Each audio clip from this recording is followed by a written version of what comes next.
In the heart of a forgotten town lay a lake as still and as cold as death itself.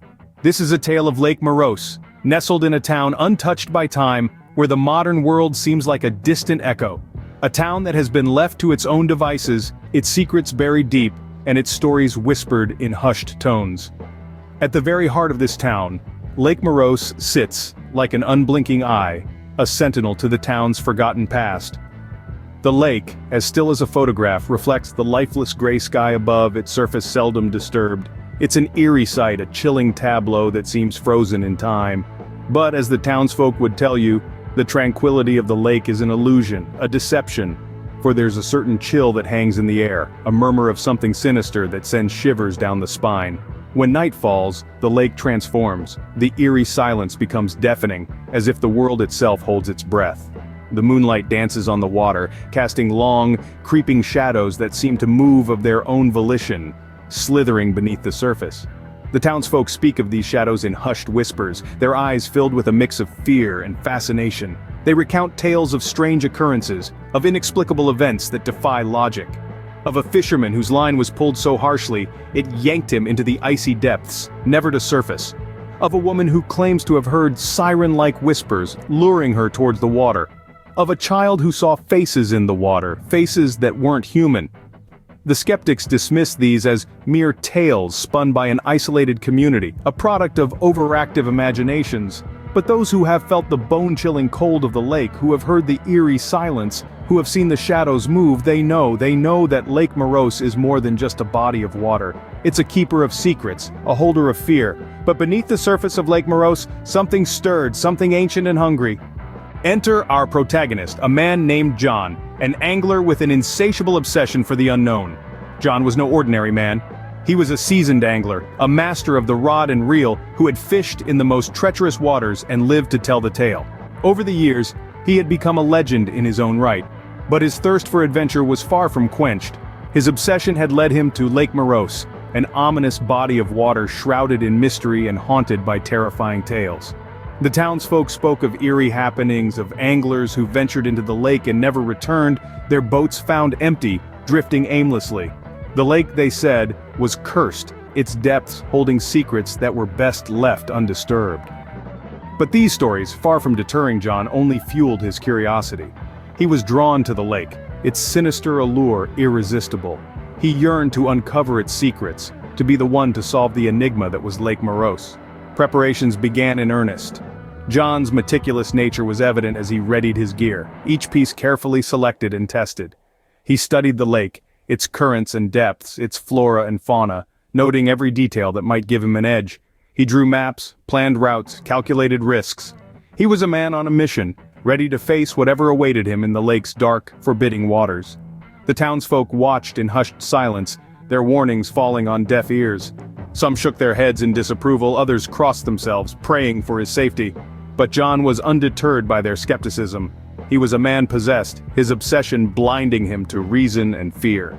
As the sun began to set, painting the sky in hues of orange and purple, John loaded his fishing gear into his sturdy boat. His heart pounded with anticipation, a mix of excitement and fear coursing through his veins. Tonight, John was determined to uncover the secrets that lay beneath the deathly still waters of Lake Moros. As night fell, John, armed with his fishing gear, stepped onto the shores of Lake Moros. The darkness was thick, swallowing the surrounding woods and making the moon appear as a mere sliver of silver. The air was heavy, damp, and filled with a silence so profound it seemed to echo in his ears. The only sound was the soft crunch of gravel beneath his boots as he made his way to the water's edge. John's heart pounded in his chest. Not because of fear, no. It was the anticipation, the thrill of the unknown that drove him. He was an angler, a hunter of the deep, and tonight, he was on a quest for something far more elusive than any fish. Methodically, he set up his gear. The soft glow of his lantern cast long shadows, dancing and flickering as he moved.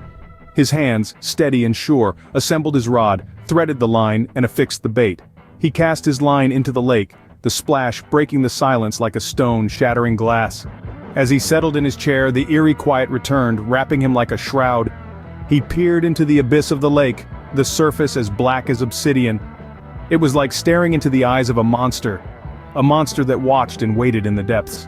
He felt it then. The unsettling presence, It was as if the lake knew of his intentions, of his intrusion. An inexplicable chill ran down his spine, the hairs on the back of his neck standing on end. He was not alone. He could feel eyes on him, not from the woods but from beneath the rippling surface of the water. John held his breath, straining his ears for any sound, but there was only silence.